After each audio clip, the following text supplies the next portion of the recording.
So with 5 parts animated and so many stands, storylines, memes, and villains between them, which part is undoubtedly the best? And since I'm a YouTuber with 86 subscribers, my opinion is correct, and whatever part is your favorite is wrong, and you're not allowed to say anything about it.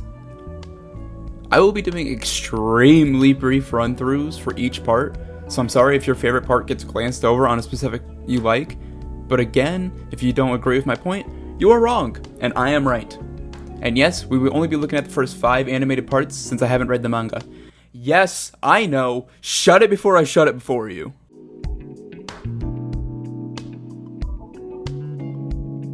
Ah, yes, the very beginning. The start of the soon-to-be bizarre set of journeys that will lead to a priest that has a friendship boner to a vampire wanting to achieve heaven via a baby born from prisoners dying from a human bone. Good times. Anyways, part 1 here starts with a man named George Joestar riding in a carriage that runs off a cliff and is found by Dario Brando, the father of Dio. Dario saves George's life, which George tells Dario that he is indebted to him, as well as a mask that will become very important to the story. 12 years later, we go back and forth between the sons of George, Jonathan Joestar, and Dario's son, Dio. George is living the high rich life, but we see that he has very little classy etiquette, but we see that Dio has a lot of classy etiquette. Dio's father passes away, which causes Dio to move to the Joestar mansion, where Dio commits the second most evil act that Dio will have ever done in his life. And he kicks Danny, the best dog.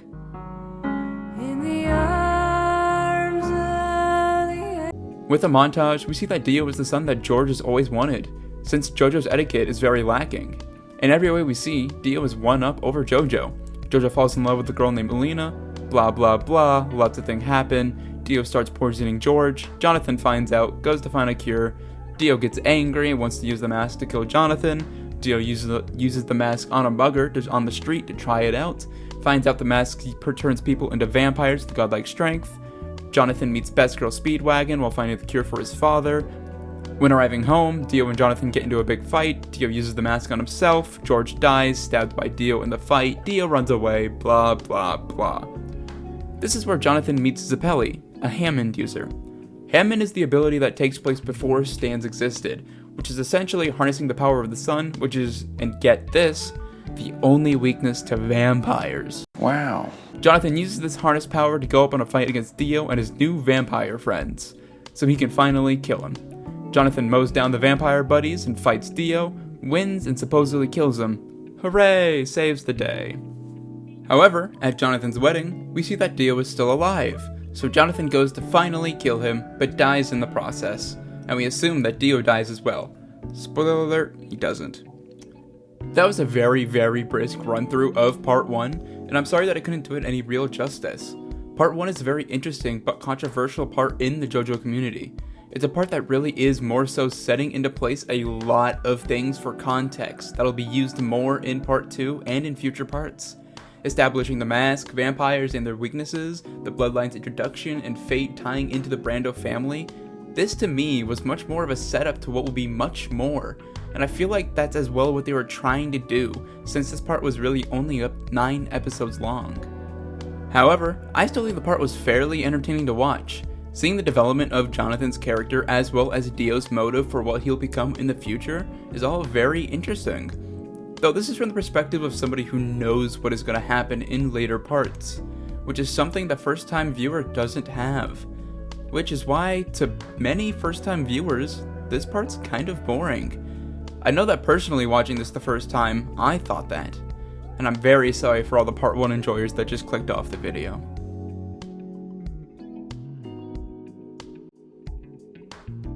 Part 2 is absolutely wild. We see a man by the name of Joseph Joestar, grandson of Jonathan Joestar from the previous part, though Joseph here already knows Hammond and how to wield it. Very early on, Speedwagon gets kidnapped by the German army. Since this is around World War time, they want to use Speedwagon to create even better weapons to use against their enemies. Joseph learns about this and is told by his grandma, Alina for part 1, to go and save Speedwagon. After sneaking into the German base where Speedwagon is, we see that the Germans are trying to awaken an ancient vampire to use as a weapon. Once awakened, the vampire, called the Pillar Man, kills every German soldier except for one. Joseph and the last German soldier, Stroheim, kills the Pillar Man called Santana, but only after he crawled into the cut-off leg of Stroheim to escape the sun. What the fuck? Anyways, before Stroheim goes boom boom to force Santana out of his body, he lets Joseph know that more Pillar Men exist. Then, boom boom happens and Santana dies from the sun. Stroheim also tells Joseph to go meet the bubble boy in Rome named Caesar. During this, the Germans do the absolute amazingly big brain move of awaking the other 3 Pillarmen by accident, where they go ahead and massacre all of the men there. Caesar and Joseph run into the Pillar Men after they try to leave the scene and begin the fight. In this fight, Wamu absolutely murks these 2 fools. Before being killed by Wamu, Joseph offers if he were to train his Hammond for another month, he would be able to beat Wamu. Triggered by this, Wamu accepts and places a ring on his heart that would kill him if he were to fail, as well as the other Pillar Man, SEDC, putting the clock on Joseph. To train, Caesar and Joseph are put under the wing of absolute mommy dummy Lisa, a masterful Hammond user. By God, I mean, look at her. Her and all of her personality. Anyways, after a short training montage, AC/DC dies. Yes, it was that uneventful. Yes, it should have been a little longer. Back to the story! Joseph and Caesar go to a palace. Caesar finds and fights Wamu there. Wamu kills Caesar. Oh no. Joseph swears revenge for Caesar. He also finds out that Lisa is his mom. He goes to arena, fights Wamu, kills Wamu, fights Kars. Kars becomes immortal with the stone and the mask. Joseph flies him off to space where Kars is forever floating. Joseph supposedly dies in the fight, but we see him at his funeral that he lives, and he gets with Lisa's assistant. And that's about it. Part 2 is a roller coaster of emotions. It's well written with its storyline and its characters. Trust me, it is. I just recapped this very poorly.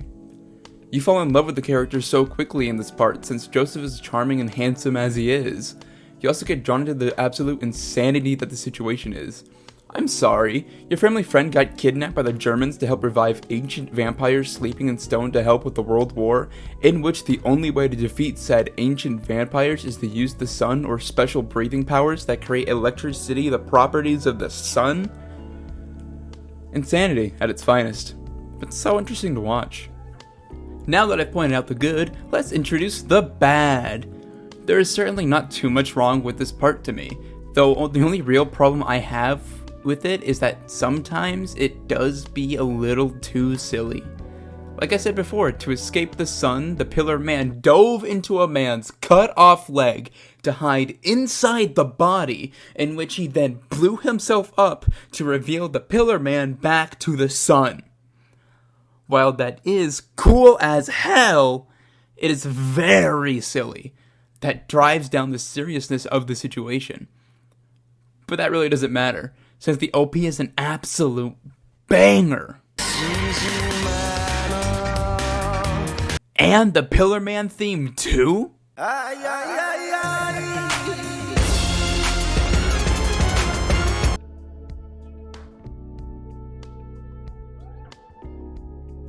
We meet our main boy Jotaro in jail for getting in a fight with some crooks, where his absolute mommy of a mother, Holly, comes to get him.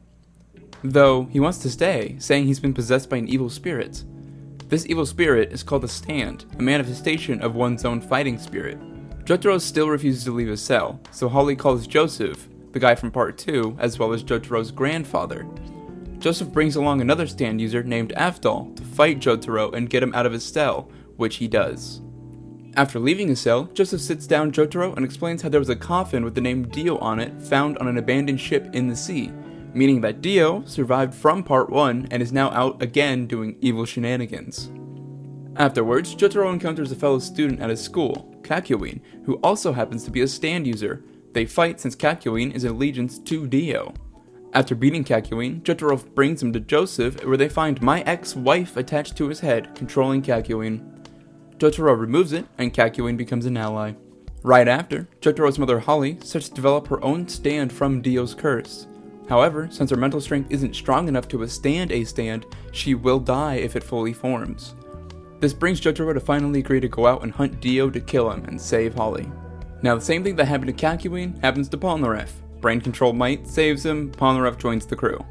Then pretty much, they just start heading towards where Dio is and fight a lot of stand users along the way with drastically different abilities that are all really cool. They fight all the way until they get to Egypt where Dio is and befriend their last crew member, Iggy, the good boy with the funny dog stand. They fight more stand users in cool fights, they get all the way where Dio is, Abdul and Iggy die from falling Vanilla Ice the rapper. They finally see Dio, Kakyoin dies in the fight, then it's Dio and Jotaro 1v1. Dio's stand can stop time. Find out that so can Jotaro's. Fight, fight, fight. Jotaro wins. Holly is saved. Hooray! Trust me here again, Part 3 is way better than how I recapped it. Part 3 is the introduction of this really cool power system that is stands. Stands having all these unique abilities are just a really cool concept. The way the show uses them in general is just way cooler than Hammond. While long, most of Part 3's episodes were very enjoyable to watch. It really did just sort of become pretty regulated episode-wise. They would travel somewhere, meet a stand user, fight the stand user, win, travel somewhere, meet a stand user, fight the stand user, win, over and over and over again. This was the formula that was pretty much used. But this formula didn't really become boring because of the difference in the stands and their abilities. It didn't get stale since the abilities were so cool or unique. For Part 3, you don't have to really watch the previous 2 parts to even really care about what's going on. The show explains it pretty well without having to go overboard on explanation. Pretty much all you needed to know is evil vampire back from the dead to take revenge. It makes that part simplistic in the sort of way that's enjoyable for literally anybody watching it. Another section of Part 3 I think is phenomenal is its characters. All the characters in the main crew are very enjoyable to watch. Over the course of Part 3, they all get super close to one another and pretty much become a family. You get to see this gradual progression of these characters getting closer and everything is just super nice. You grow so attached to each individual that when some of them die, like Iggy, Abdul, and Kakyoin, it really is a heartbreaking scene to watch, especially when it comes to Abdul and Iggy dying so quickly the way they did.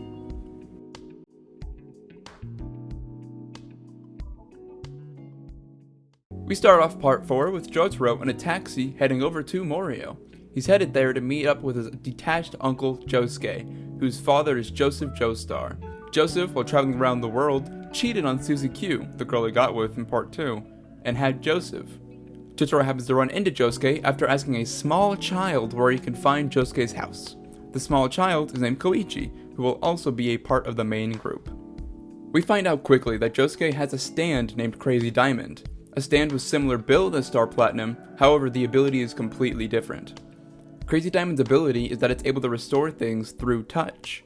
For example, in episode 1, he punches a delinquent in the face and breaks his bones.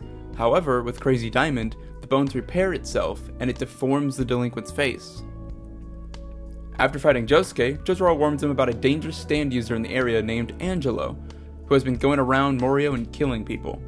After telling Josuke this, he pretty much immediately runs into Angelo's stand, because of course he does.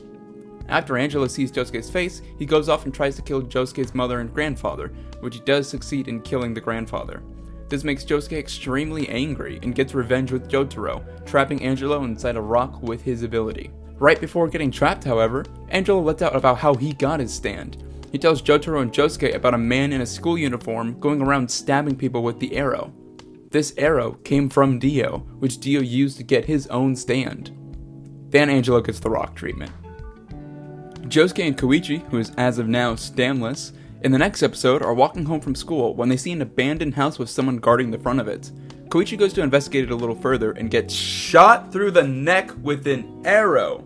The person who shot him is Kaicho Nijimura, the one with the stand arrow and the one who made Angelo's stand. As Koichi lay dying on the floor, Josuke has to fight the brother of Kaicho, Okuyasu, the one with a very powerful stand, the Hand. With one swipe with Okuyasu's right hand, he can swipe away the space and time and combine that empty space, meaning if it hits you, it's basically just an insta-kill. Josuke manages to knock Okuyasu out and goes straight for Kaicho, but is followed by Okuyasu after he wakes up. Kaicho shoots at Josuke without any thought for the safety of his brother Okuyasu, which Josuke saves from dying, then heads again to Kaicho to heal Koichi. Feeling as if he owes Josuke, Okuyasu uses his stand to teleport Koichi to Josuke away from his brother, saving Koichi. Josuke heals Koichi, then the two finally go to fight Kaicho, which is where we see that Koichi develops his own stand due to the arrow. They fight Kaicho, his stand, bad company, they start winning until a completely different stand kills Kaicho and takes the stand arrow. This causes Okuyasu to join the gang to get revenge on his brother. Then there are a lot of smaller stand fight episodes, but they are all so damn good. All the abilities of the stands that we see in this part are very interesting, something that pretty much continues on for JOJO as a whole. I would love to get into these smaller fights, but for time, I'm gonna skip to the main actual baddie of the part. His name is Yoshikage Kira. He's 33 years old. His house is in the northeast section of Morio, where all the villas are, and he is not married. He works as an employee for the KNU department stores, and he gets home every day by 8 PM at the latest. He doesn't smoke, but he occasionally drinks. As well as a man who has gotten a boner from looking at the Mona Lisa. Yoshikage Kira wants nothing more in life than to live an absolutely normal life, with the slight exception of being able to kill a woman and cut off their hands and keep them as souvenirs. Just an average Discord mod's life. After finding out about this killer, hunting down people in the city, the crew makes it their mission to track Kira down and stop him for good. But they don't know his true identity. Kira pretty much runs in the idea that being a secret the whole time, until he's found out by Koichi and Jotaro. They're nearly killed by Kira, who before he can finish them off, has to run away due to the gang catching up to the fight. Finally, they know the face and the name of the killer and are chasing him down, until they find out that another stand user in town who has the ability to change the face of people was visited by Kira, and then killed after changing his identity, starting over the whole process of not knowing what he looks like. Kira though now has a new identity. However, to get this new identity, he had to kill the original person who bore this face. This causes Kira to have to pretend to be the new person, which we find out had a wife and a kid. Kira doesn't actually manage to act like this guy exactly, which his wife actually enjoys. The kid Hayato, though, gets very suspicious of his father's new behavior and does some investigating for himself. As a part of investigating, Hayato follows Kira with a camera to see if he does anything suspicious. Kira then follows the couple from the station to their house, where Kira breaks in and kills them with his stand, only keeping the hand of the woman as he always does. Hayato during all of this records in the crack of the doorway and then tries to get away to go home, where Kira spots him running away. Once home, Hayato is taking a bath and is rightfully freaking out, wondering what to do. Kira then comes in to join him for the bath and reveals his true self.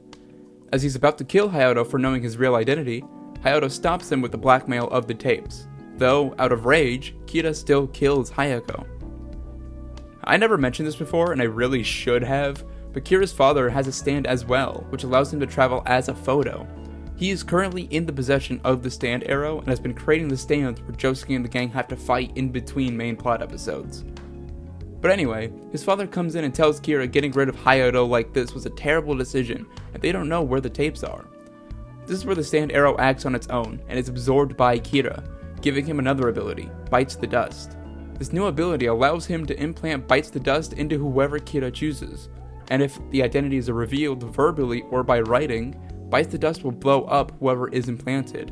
However, it then creates a time loop, looping back 1 hour before it happened, with the only person retaining the memory being the person who got blown up. This ability causes problems for Hayato, trying to reveal his identity. Time loops a few times and Hayato tries to figure out what's going on, until Kira confronts Hayato in public and says to Hayato that his real name is Yoshikage Kira. Luckily though, Josuke just happened to be nearby to overhear it, immediately attacking Kira because of this. Bites the Dust never activates because it wasn't Hayato that revealed it, but Kira himself, ending that time loop. After lots of fighting with everybody against Kira, Kira is finally beaten down to a pulp, and right as he's about to activate Bites the Dust where he can restart the loop and have him alive, he gets run over by an ambulance killing him. Yep, that's how the big baddie, able to fight off everybody at once and has one of the most powerful stands we've ever seen, gets defeated. Very funny to watch the first time. Kira, however, is seen again in the same ghost alley as his first victim resides. Rami, however, gets him to look behind him, causing the ghost hands, or whatever they are, to take them away, finishing his soul off for good. Raimi's soul finally gets to move on, and everybody lives happily ever after. The end.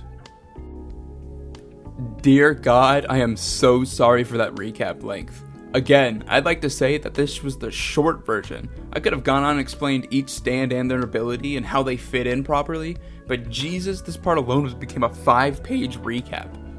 I could have shortened it, but I didn't want to since this part is so enjoyable to watch. The characters in this part are written extraordinarily well, more so than any other part, I would say. Each individual character feels like an actual human being, rather than a one-note character that gets a laugh for the one thing they do. It brings back Jotaro and Joseph and makes them pretty important characters in the story, bringing this sense of nostalgia for the people who've watched it from the previous parts. A character I like to note in particular is Kira himself. Kira's character is interesting as hell. He's not even the villain of the show for literally the first 11 episodes, being introduced in episode 12. Even with being introduced so late, he's a fan favorite when it comes to JOJO villains.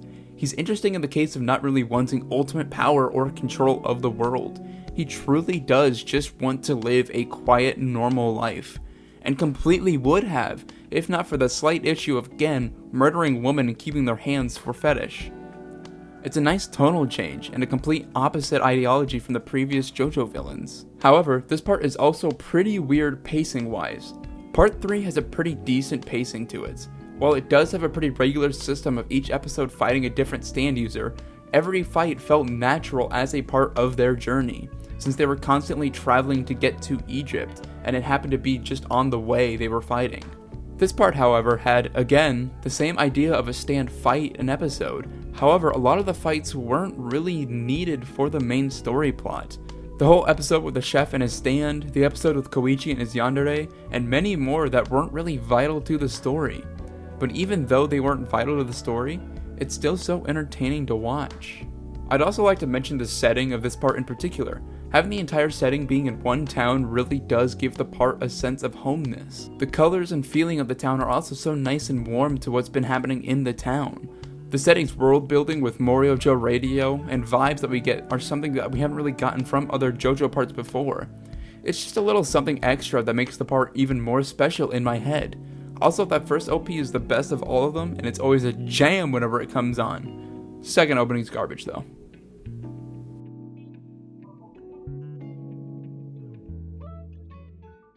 Part 5 begins in Naples, Italy. We meet the main character, Giorno Giovanna, the son of Dio. Though, due to Dio actually using Jonathan's body to make Giorno, that does make Giorno a Joestar. Giorno makes his living by scamming tourists with the help of his stand, and while trying to do so at the airport, one of the members of the biggest Italian gang, Passion, named Leaky Eye Luca, tries to get attacks from Giorno to be able to scam people there. Giorno pisses off Luca, which leads them to sort of fighting. Giorno has a stand called Golden Experience. His Golden Experience allows him to take non-living objects into living things, as well as any attacks that hit these living creatures repels back to the user. So when he made his suitcase into a frog, and Luca hit the frog with the shovel, the attack repelled and dented Luca's head. Because of this, the organization sent out Bucciarati to hunt down whoever beat Luca. Bucciarati is also a stand user with a stand called Sticky Fingers. Sticky Fingers allows Bucciarati to create a zipper wherever he pleases. Whether that be on someone or an object, he can make a zipper and open them up. After a little licking session and a small fight with Bucciarati, Giorno can detect that Bucciarati is actually a good-hearted person, even being in the mafia. Giorno is able to tell that Bucciarati is unhappy with the organization's corruption, and offers him to join in the gang to beat the boss from the inside and better the organization themselves. Bucciarati accepts. Giorno goes through a test to see if he's fit for the organization, with Bucciarati's higher-up Polpo giving the test. When Giorno passes the test, he kills Polpo by turning his gun into a banana, and it kills him when he eats it later, causing Giorno to get away with it. After Giorno is official part of Passion, Bucciarati introduces him to the main group of Part 5. Fugo, Nanachia, Mista, and Abacchio, all stand users. I'd love to get into them individually, but again, this video is already very long, and I need to rush through this. After Polpo's death, there's a rumor that Polpo had 5 billion lien hidden away somewhere, with the only person who knows the location being Bucciarati, since he was so close to Polpo. This causes Bucciarati and the gang to be hunted down by a bunch of different stand users in the organization to get the money and become the next capo that Polpo was. The gang fight off these stand users, get the money, and Bucciarati becomes a capo. After becoming a capo, the boss entrusts Bucciarati with a very important mission, bringing him his long-lost daughter. For Bucciarati and Giorno, this is perfect, since they'll be delivering the boss directly to his own daughter. It will be a great chance to kill him, though the others in the group don't know about this plan yet. After getting the boss's daughter and heading over to deliver her to the boss, a group called La Squadra starts hunting them down to kidnap Trish. La Squadra was a part of Passion that specialized in assassinations, but defected when threatening to expose the identity of the boss, and now they are trying to kidnap the boss's daughter to do so. Our gang essentially wipes out all of La Squadra except for the handman Risotto, which is killed by the boss himself, and heads over to deliver the daughter to the boss. When the boss sees the daughter, he tries to kill her to tie up every loose end that may expose his identity. Bucciarati saves her and escapes with her. Before the gang leaves on the boat, Bucciarati tells the rest of the crew about the plan to kill the boss, and allows them to leave if they like, which everybody goes with except for Fugo. Fugo only stays because Araki didn't want to deal with the overpowered stand he created that is Purple Haze. The gang heads out and tries to hunt down the boss again, all together. In the meantime, Passion sends out assassins to take out the gang due to their betrayal, which they wipe through pretty much the rest of the parts.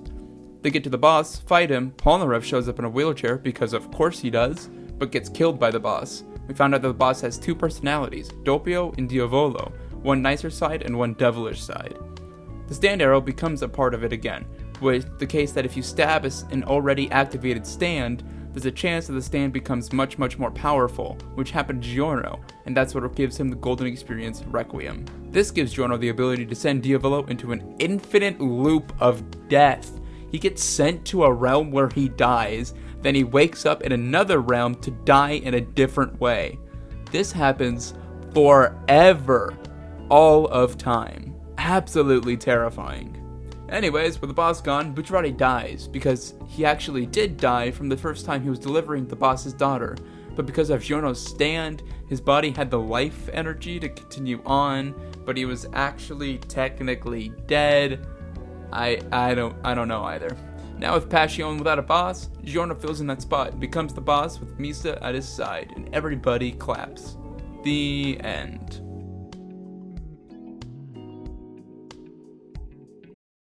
Part 5 has a very special place in my heart. A huge part of the JOJO experience in general were JOJO Fridays, the day a new episode drops. This was the first part I was there for JOJO Fridays, and being able to talk to the community on those Fridays were nice. But with Netflix taking over and releasing batch episodes for Part 6, it ruins that sense of togetherness that the community used to have. But anyways, back to Part 5. Part 5 had probably some of the coolest stands out of these 5 parts. As time goes by, you can really tell the creativity of stands is drastically increasing. The characters as well were very well written, and the dynamics between the main group are very fun to watch. The pacing in Part 5, I believe, was fixed from Part 4. As I said before, Part 4 had the pacing issue of fights not really mattering. However, in Part 5, it took the approach of having the fights on the way to the boss, so it all felt natural. The main villain of the part, Diavolo, was also an extremely interesting character. Having that dual personality that helps conceal the identity of the boss was interesting to watch, as well as the stand they had, King Crimson, being a stand that really nobody understands, but it's very powerful. Part 5 in general was just a very good experience, character setting plot-wise, though the LPs were okay at best.